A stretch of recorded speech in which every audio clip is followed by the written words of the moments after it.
las iglesias cristianas del mundo, en este día, Domingo de Resurrección, se celebra con júbilo la gloriosa resurrección de nuestro amado Señor Jesucristo. Sin la resurrección de Jesús, su obra no se hubiese completado, porque si hizo todo lo que hizo, que fue magnífico, inexplicable para la mente humana, pero si Jesús quedaba en la tumba, es como que el cristianismo iba a fracasar totalmente. Así que su obra se completó en la resurrección. Aunque él en la cruz dijo, consumado es, como que todo lo que tenía que haber hecho ya lo hizo, pero faltaba el acto de la resurrección para que se complete. No era suficiente todo lo que padeció sin que Cristo venciera a la muerte. ¿Y cuándo venció a la muerte? Cuando Él resucitó. Y porque Cristo resucitó, los cuerpos de sus seguidores también resucitarán. Por eso estudiaremos la resurrección de Cristo y la nuestra. En la primera carta de Corintios, capítulo 15, versículos 1 y 2, quiero avisarles que voy a usar la Reina Valera contemporánea, pero la vamos a pasar. Primera Corintios 15, versículos 1 y 2, Pablo dice: además, hermanos, les anuncio el evangelio que les prediqué, que es el mismo que ustedes recibieron y en el cual siguen firmes. Por medio de este evangelio serán salvados, siempre y cuando retengan la palabra que les he predicado. De no ser así, habrán creído en vano. Algunos puntos para reflexionar. Pablo dice que les anuncia el evangelio que ya les había predicado cuando él estuvo en Corinto, y en el cual seguían los hermanos, los creyentes de Corinto, seguían firmes. Seguían firmes. Me dejó pensando esta palabra. ¿Había posibilidad que no siguieran firmes? Alguien que acepta el evangelio es seguro que nunca lo va a abandonar. Bueno, ¿qué te dice la lógica, el sentido común? Dice que seguían firmes porque había la posibilidad que ellos pudieran abandonarlo, y eso es lo que está ocurriendo en nuestros días, porque hay este tiempo una apostasía, que mucha gente que tal vez siguió muchos años al Señor, pero que en estos últimos tiempos, por una u otra causa, abandonan al Señor. Así que por eso le dice que hasta ese momento, gloria a Dios, ellos seguían firmes. Por medio de este evangelio serán salvados. Viste que está en tiempo futuro. Algunas versiones dicen son salvos, pero yo examino siempre todas las versiones que puedo. En la mayoría dice serán salvados. Y me pregunté por qué está hablando en futuro y no en presente. Porque la salvación comienza el día que reconocemos que somos pecadores, nos arrepentimos, le confesamos a Dios nuestros pecados y recibimos a Cristo en nuestro corazón como Salvador y Señor. Y en ese momento, tan seguro como que Dios existe, en ese momento somos salvos. Pero al pasar el tiempo, un año, 2, 3, ¿seguimos firmes en ese evangelio? ¿O abandonamos, nos enfriamos por dejar de congregarnos, por dejar de orar, por dejar de confesar nuestras faltas? La Biblia dice que el que persevera hasta el fin, este será salvo. O sea que siempre existe la posibilidad de abandonar, y de eso nos está previniendo. Serán salvos. Cuando nos convertimos fuimos salvos, seguimos siendo salvos siempre y cuando nosotros nos mantengamos firmes en el evangelio que hemos creído, y seremos definitivamente salvos cuando entremos al cielo. La salvación no es un acto en alguna medida consumado. Salvo, para siempre salvo. Es el peor error del calvinismo, que engañó a multitudes diciendo: una vez que te salvaste, no te preocupes porque ya sos salvo, para siempre salvo. Es una estrategia del diablo para que muchos se dejen estar. La salvación hay que cuidarla con temor y temblor durante todo el tiempo de nuestra peregrinación en la tierra, porque hasta último momento corremos el riesgo de apartarnos del Señor. Así que por eso serán salvados, hablando si llegamos a la meta final. Y todavía el versículo, como aclaración, dice, siempre y cuando retengan la palabra que les había predicado. Hay una condición, siempre y cuando retengan la palabra que les he predicado. ¿Qué quiere decir retenga? Siempre y cuando sean fieles, se mantengan fieles. Hermanos, si hay una necesidad de predicar y animar a los creyentes actuales, es que se mantengan firmes y fieles hasta el final de su vida. Porque pudiste haber caminado con el Señor 20 años, 30, 40, 50, y el año 51 te volviste al mundo. Es una larga discusión.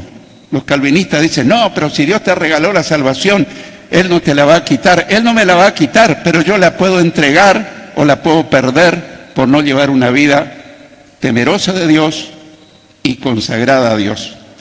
Y termina diciendo, de no ser así, de no mantenernos firmes en el camino, habrán creído en vano. No les serviría de nada haber creído solo por un tiempo.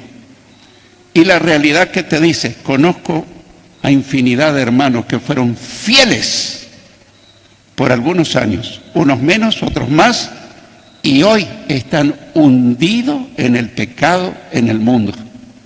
Yo personalmente me pregunto, ¿este nunca se convirtió? ¿O se convirtió y se enfrió, se dejó estar, dejó de orar, dejó de leer, meditar y obedecer la palabra, dejó de congregarse? Y bueno, hay de las dos formas. Así que, de no ser así, habrán creído en vano. ¿De qué me sirve? Yo llevo siguiendo 54 años al Señor. Pero ¿qué te parece si el año 55 yo me aparto? No, yo no me voy a apartar nunca. No lo digas, Arnoldo. Porque lo que no te pasó en 54 años, en el año 55 te puede pasar. El que piensa estar firme, mire que no caiga. Tenga cuidado de no caer. Porque los que perseveran hasta el fin, estos serán salvos. Los versículos 3 al 5 dicen, en primer lugar, les he enseñado lo mismo que yo recibí, que conforme a las Escrituras, Cristo murió por nuestros pecados, que también conforme a las Escrituras fue sepultado y resucitó al tercer día, y que se apareció a Cefas y luego a los 12. Ese es el Evangelio, conforme a las Escrituras. Nada sucedió como algo fortuito, por casualidad. Estaba todo previsto y profetizado en las Escrituras exactamente como llegó a ocurrir. Pablo les había enseñado el Evangelio que había recibido por revelación de Jesucristo.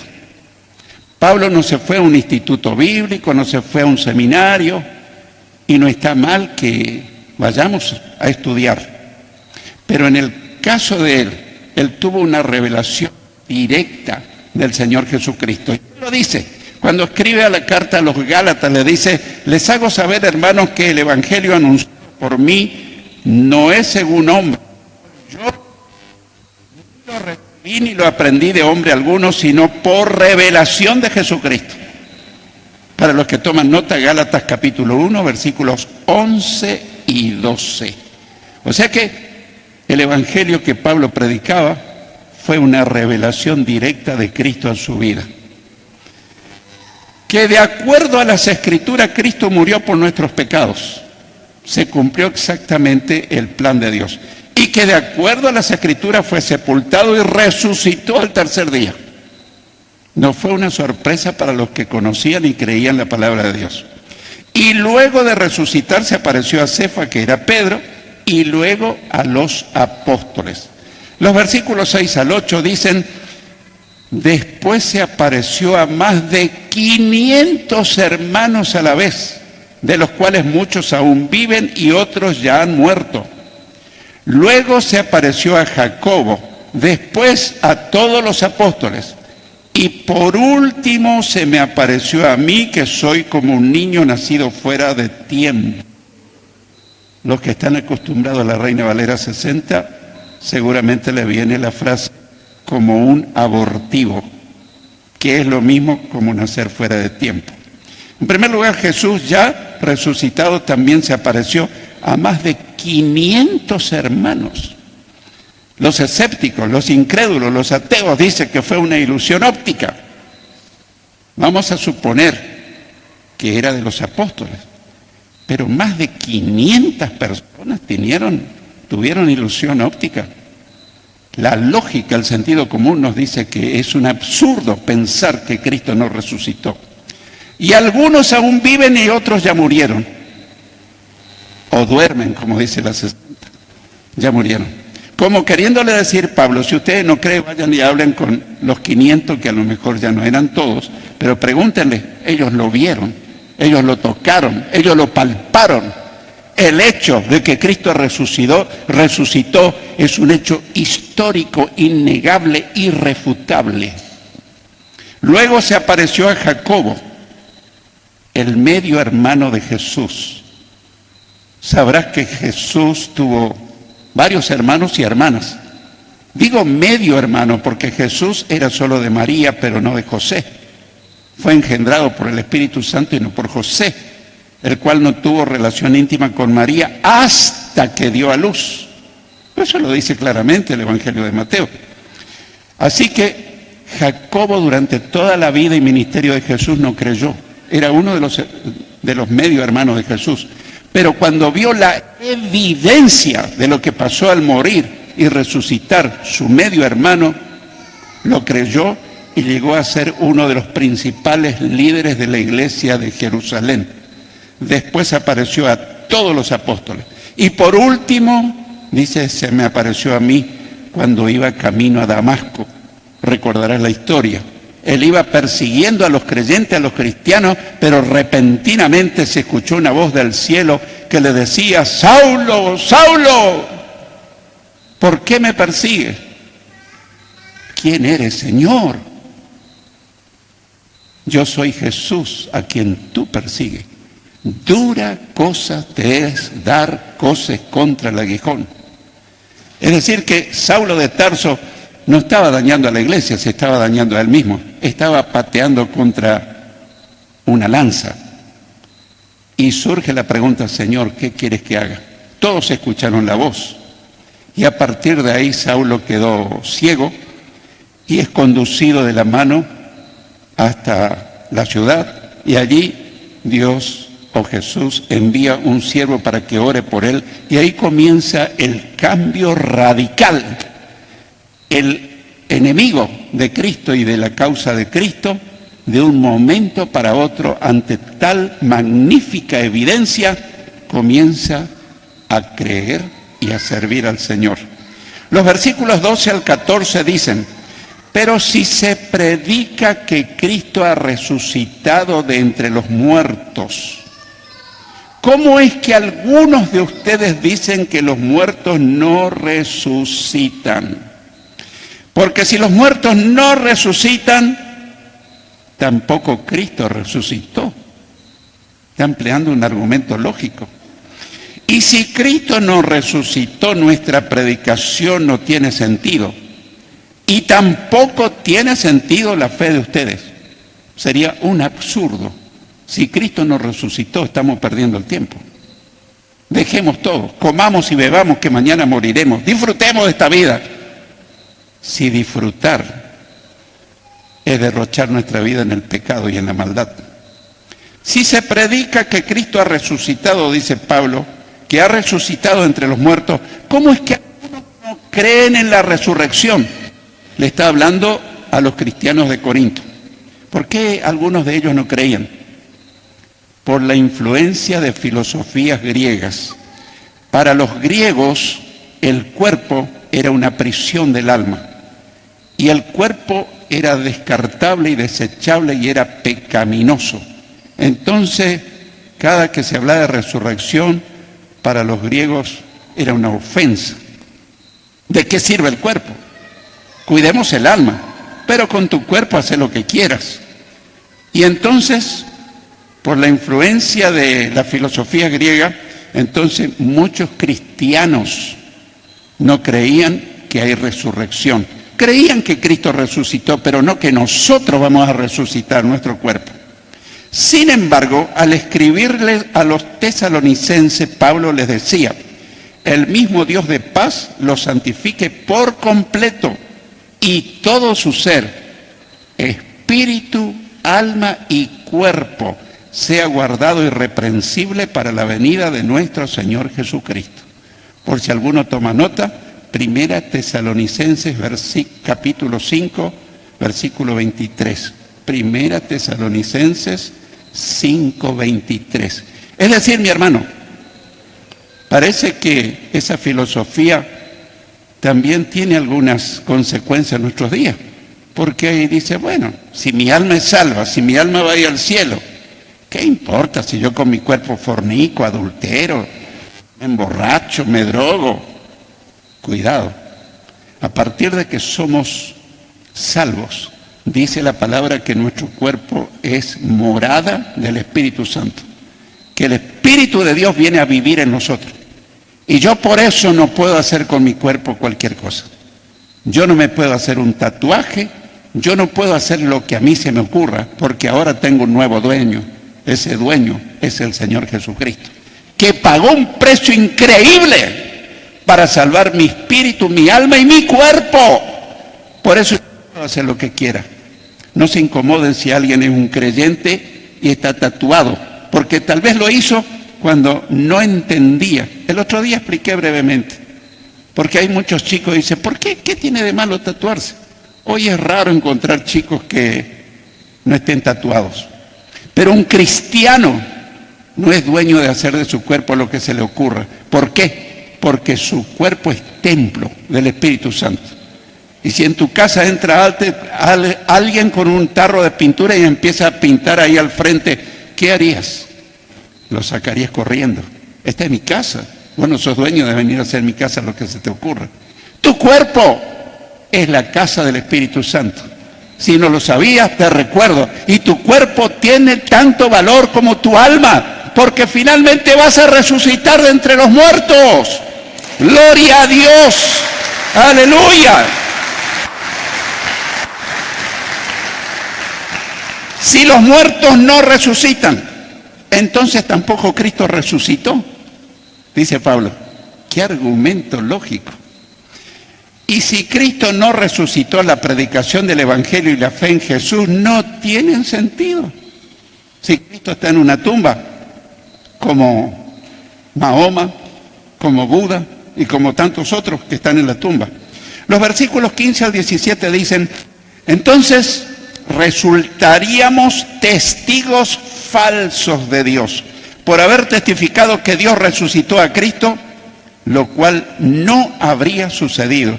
Y si es que en verdad los muertos no resucitan, porque si los muertos no resucitan, tampoco Cristo resucitó. Está llevando un argumento lógico. Y si Cristo no resucitó, la fe de ustedes, le dice a los corintios, no tiene sentido. Y ustedes todavía están en sus pecados, están perdidos. Si Cristo no resucitó, ninguno de nosotros seríamos salvos. O sea que la obra de la salvación se concretó con la resurrección de Cristo. Si Cristo no resucitó, los que predicamos a Cristo, que Cristo vive, seríamos falsos testigos de Cristo. Durante 20 siglos, todos los predicadores hemos sido falsos testigos si Cristo no resucitó. Y si los muertos no resucitan, como algunos decían, tampoco Cristo resucitó.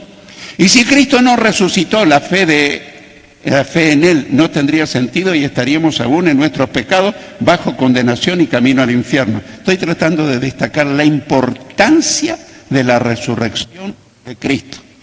Ya sé que nosotros le damos mucha importancia, pero es más de lo que nosotros creemos, porque nuestro Salvador estuvo en la tumba solamente 3 días, pero se levantó una vez para nunca más morir y hoy vive por los siglos de los siglos de los siglos con un cuerpo glorificado y es el mismo Señor de antes, ahora y por los siglos.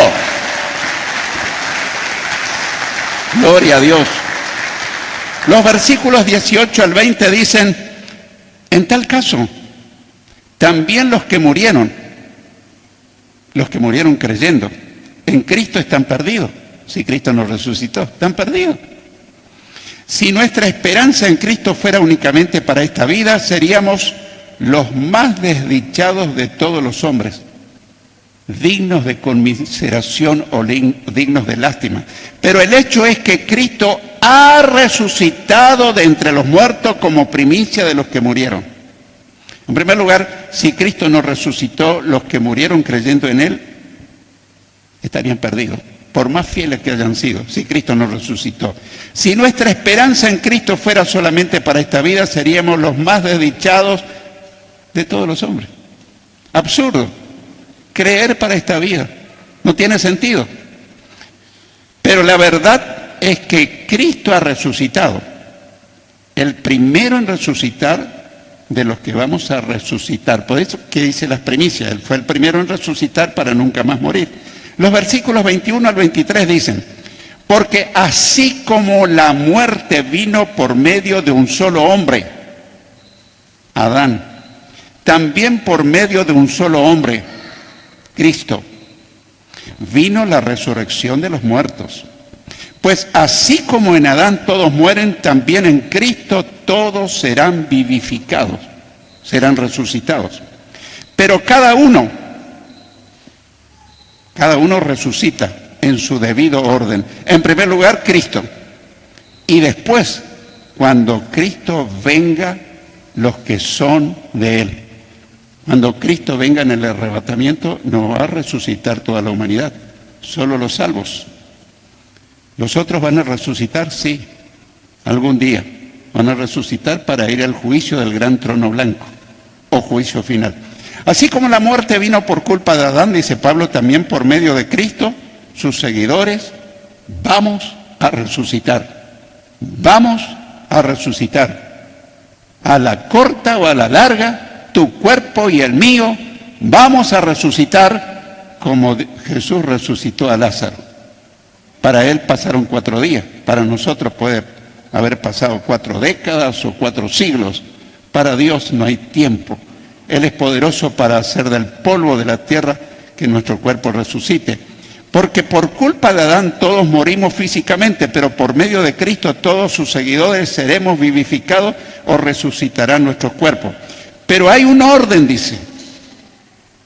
Primero resucitó Cristo, después cuando Cristo venga en el arrebatamiento, resucitarán nuestros cuerpos, los que somos de Él. Es la primera resurrección. Qué sorpresa se va a llevar la sociedad y el mundo entero. ¿Cuántas tumbas van a quedar vacías? Ciertamente no va a ser la mayoría, porque todos los incrédulos cuyos cuerpos están en el sepulcro no van a resucitar en ese momento. Van a resucitar sus cuerpos previo al juicio del gran trono blanco, que va a ocurrir casi al final del milenio. Los versículos 51 al 53 dicen: presten atención que les voy a contar un misterio. No todos moriremos, pero todos seremos transformados. En un instante, en un abrir y cerrar de ojos, cuando suene la trompeta final en el arrebatamiento. Pues la trompeta sonará y los muertos, salvos, serán resucitados incorruptibles y nosotros seremos transformados, los que estemos vivos en ese momento. Porque es necesario que lo corruptible se vista de incorrupción y lo mortal se vista de inmortalidad. Consideremos algunos puntos. No todos vamos a morir. Suponte que en este momento ocurra el arrebatamiento. ¿Qué es el arrebatamiento? Jesús regresa en las nubes del cielo y los sepulcros de los que fueron salvos se abrirán y resucitarán con un cuerpo glorificado que nunca más va a morir, nunca más va a enfermar, nunca más tendrá dolor. Será un cuerpo transformado, pero no va a perder identidad. Vas a tener la fisonomía un poco más lindo, vas a ser, o más linda. No vas a necesitar cosméticos. No está mal usar cosméticos, pero no van a necesitar, porque tu cuerpo y el mío van a ser glorificados, como el cuerpo que tuvo Jesús después de resucitar. Así que no todos vamos a morir, Pero en ese momento seremos transformados. ¿Cuántas horas le llevará? En un abrir y cerrar de ojos. No sé si te miraste al espejo alguna vez y hace un parpadeo. En este momento, si Jesús llegara, queda vacío el templo. Dios quiera que quede vacío. ¿Por qué? ¿Quedarán algunos? Solo Dios sabe quién está a cuentas con Él, quién lo recibió, quién se mantiene firme, quién sigue consagrado. Eso ocurrirá en un instante, en un abrir y cerrar de ojos, cuando suene la trompeta final en el arrebatamiento. Y los cuerpos de los salvos que estén muertos serán resucitados incorruptibles con un cuerpo glorificado. Y nosotros, los que estemos vivos, en ese momento seremos transformados. Porque es necesario que lo corruptible, un cuerpo que se degrada, sin morir, tu cuerpo y el mío, desde que nacimos, está comenzando a degradarse. ¿En qué sentido? Yo te pregunto, ¿tenés la misma vitalidad que cuando eras adolescente, cuando eras joven? ¿Te diste cuenta que algunos caminamos un poco encorvados? ¡Ay, que la artrosis! ¡Ay, que la artritis! ¡Ay, que la gastritis! ¡Ay, que! Desde que nacimos empezamos nuestro cuerpo a degradarse, a envejecer.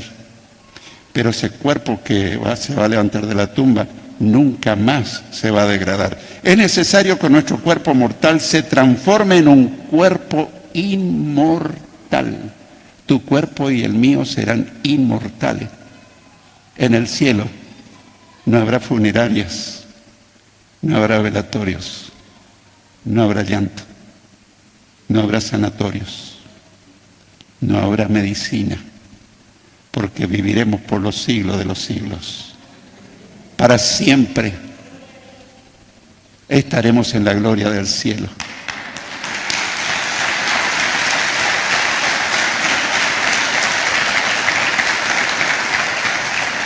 Nosotros no somos de los que buscamos a Cristo solamente por prosperidad económica o que me sane. ¿Sana? Fue el testimonio que di al comienzo. Pero si solamente espero a Cristo por la sanidad o la prosperidad o el negocio, estoy haciendo un mal negocio. Porque Jesús vino para darnos una nueva vida, una vida que no termina nunca. El versículo 58 dice, así que, amados hermanos míos, manténganse firmes. Lo vuelve a repetir o lo repite nuevamente. Manténganse firmes y constantes. ¿Por qué? ¿Por qué lo repite? Porque Pablo no era calvinista. Él sabía que podíamos abandonar el camino y podíamos perder la salvación. Manténganse firmes y constantes y siempre creciendo en la obra del Señor, seguros de que el trabajo de ustedes en el Señor no carece de sentido o no es en vano. Pablo concluye este capítulo animándonos a mantenernos firmes y constantes para no perder la salvación. Siempre creciendo en la obra del Señor. ¿Creciendo en qué? Creciendo en esfuerzo, creciendo en servicio, creciendo en santidad, creciendo en fidelidad. Hermanos, la vida es una lucha constante contra todo. Seguros que nuestro trabajo para el Señor no carece de sentido o de valor. Quiero concluir. Las palabras de Jesús antes de resucitar a Lázaro son contundentes. Siempre hemos leído la Reina Valera 60, pero un día me puse a investigar todas las versiones que pude. Y la verdad que cambia bastante el sentido. Yo mismo no tenía la convicción que me dieron todas las otras versiones. En Juan 11, 25 al 26, estoy por leer de La Dios habla hoy, que no es una paráfrasis, es una traducción. Una paráfrasis es una interpretación de la Biblia, que es la Biblia al día, que también la tengo y también la estudié y la estudio. Juan 11, 25 al 26 leemos, Jesús le dijo entonces a Marta, Marta era la hermana de Lázaro, el que había muerto, yo soy la resurrección y la vida. El que cree en mí, aunque muera físicamente, vivirá espiritualmente. O sea que en el momento que nuestro cuerpo esté en un ataúd, en una funeraria, no creas que estaremos muertos. Estaremos más vivos que nunca. Nuestro desecho, nuestro envase estará ahí. Versículo 26. Y todo el que todavía está vivo y cree en mí, no morirá jamás. Otra versión dice no morirá eternamente. Y te da la chance de creer que vas a quedar inconsciente como creen alguna secta hasta el día de la resurrección. Pero dice, no morirá jamás espiritualmente. Y le hizo una pregunta, ¿crees esto? Con la muerte la vida no termina. Si somos fieles seguidores de Cristo, al momento de morir vamos directamente al cielo. ¿Y cuántos años luz está de aquí al cielo? No sé. Es incalculable. Hace poco leí que una estrella estaba a 15 millones de años luz. No me detengo a explicar. Años luz es la velocidad que viaja la luz en un lapso de tiempo. Pero estaremos en otra dimensión. En el momento de un paro cardiorrespiratorio, donde tu corazón y el mío se detiene, y hacemos así. Abro mis ojos y estoy frente al gran trono de Dios. Y sale alguien a recibirme y me dice, bienvenido, hijo. Te estuve esperando. Te conozco. Sé quién eres. Te conozco. En lo poco has sido fiel, sobre mucho te pondré. Entra al gozo de tu Señor. Cosas que ojo no vio, oído oyó, ni han subido en la imaginación del hombre, son las que Dios tiene preparadas para los que le aman. ¿Quiénes son los que le aman? Los que le obedecen. Pero la resurrección de Cristo nos da la absoluta seguridad que nuestro cuerpo va a resucitar en el arrebatamiento. ¿Cuándo va a ocurrir el arrebatamiento? Cuando menos lo esperamos, como ladrón en la noche. Y si no ocurre el arrebatamiento, Dios me puede llamar a la eternidad. La pregunta final, ¿estoy listo para partir? Pero pastor, termine con una nota de esperanza. Esta es una nota de esperanza. Porque sería yo mal siervo de Dios si te digo, todos vamos a ir al cielo. Eso es mentira. Vamos a ir al cielo los que tenemos a Cristo en el corazón y lo seguimos fielmente hasta el final. El que tiene al Hijo de Dios tiene vida eterna. El que no tiene al Hijo de Dios no tiene vida eterna. Lo dice el que sabe la historia de Cristo. Mi pregunta final es, ¿tenés a Cristo en tu vida, mi hermano, mi hermana? Sí, yo lo recibí ya, Jesús. Yo también, hace 54 años. Pero la segunda pregunta es, ¿está Cristo en este momento en el mejor lugar de tu corazón? ¿O hay otras prioridades que ocuparon su lugar? Que Dios me ayude para que Jesús ocupe hoy, mañana y siempre el primer lugar de la vida. El que tenga oídos para oír, que oiga lo que la palabra y el mensaje te dice y me dice.